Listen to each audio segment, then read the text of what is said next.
नकली तोता। एक बार की बात है, एक घने जंगल में विशाल बरगद का पेड़ था। उस पेड़ पर बहुत सारे तोते रहा करते थे। वह सभी हमेशा इधर उधर की बात करते रहते थे।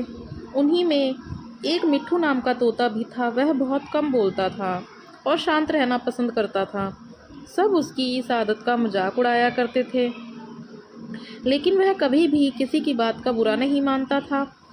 एक दिन दो तोते आपस में बात कर रहे थे। पहला तोता बोला, मुझे एक बार बहुत अच्छा आम मिला था। मैंने पूरे दिन उसे बड़े चाव से खाया। इस पर दूसरे तोते ने जवाब दिया, मुझे भी एक दिन आम का फल मिला था। मैंने भी बड़े चाव से उसे खाया था। वहीं मिट्ठू तोता चुपचाप बैठा था। तब तोतों के मुखिया ने उसे देखते हुए कहा, अरे हम तोतों का तो काम ही होता है बात करना, तुम क्यों चुप रहते हो? मुखिया ने आगे कहा, तुम तो मुझे असली तोते लगते ही नहीं, तुम नकली तोते हो। इस पर सभी तोते उसे नकली तोता कहकर बुलाने लगे, लेकिन मिट्ठू तोता फिर भी चुपचाप था। यह सब चलता रहा। फिर एक दिन रात में मुखिया की बीवी का हार चोरी हो गया।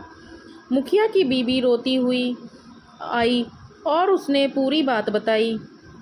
मुखिया की बीवी ने कहा, किसी ने मेरा हार चोरी कर लिया है और वो हमारी ही झुंड में से एक है।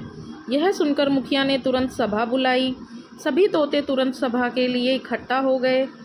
मुखिया ने कहा, मेरी बीवी का हार चोरी हो गया है और मेरी बीवी ने उस चोर को भागते हुए भी देखा है। वह चोर आप लोगों में से ही कोई एक है। यह सुनकर सभी हैरान हो गए।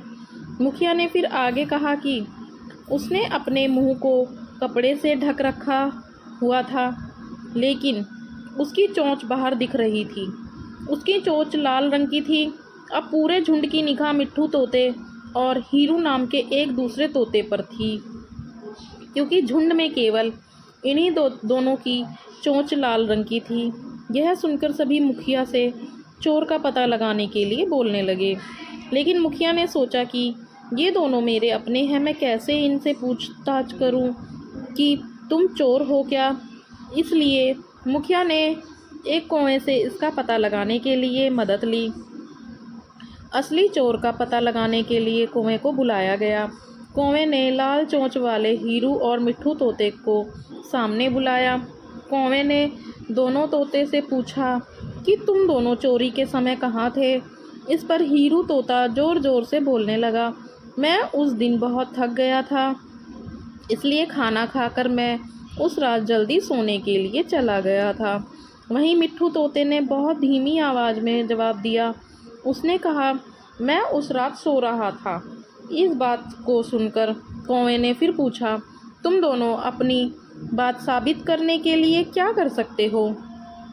इस पर हीरू तोता फिर बड़ी तेज़ी से आवाज़ में बोला, मैं उस रात सो रहा था, मेरे बारे में सब जानते हैं। ये चोरी मिट्ठू ने ही की होगी, इसलिए वह इतना शांत होकर खड़ा है। मिट्ठू तोता चुपचाप खड़ा हुआ था। सभा में मौजूद सभी तोते चुपचाप यह सब देख रहे थे। मिट्ठू तोता फिर धीमी आवाज़ में बोला, मैंने यह चोरी नहीं की है। इस बात को सुनकर कौवा मुस्कुराकर बोला कि चोर का पता लग गया है। मुखिया के साथ साथ सब लोग हैरानी से कौवे की ओर देखने लगे। कौवे ने बताया कि चोरी हीरू तोता ने की है। इस पर मुखिया ने पूछा, आप यह कैसे कह सकते हैं? कौवे ने मुस्कुराकर कहा, हीरू तोता ज़ोर ज़ोर से बोलकर अपने झूठ को सच साबित करने में लगा था, जबकि मिट्ठू तोता जानता है कि वह सच बोल रहा है, इसलिए वो अपनी बात आराम से कह रहा था। कौवे ने आगे कहा, वैसे तो हीरू तोता बहुत बोलता है, उसकी बात पर भरोसा नहीं किया जा सकता है। इसके बाद हीरू ने अपना जुर्म कबूल कर लिया और सभी से माफ़ी मांगी। यह सुनकर सभी तोते हीरू तोते को कड़ी सज़ा देने की बात कहने लगे, लेकिन मिट्ठू तोते ने कहा, मुखिया जी, हीरू तोते ने अपनी गलती मान ली है। उसने सबके सामने माफ़ी भी मांग ली है। उससे पहले बार यह गलती हुई है, इसलिए उसे माफ़ किया जा सकता है।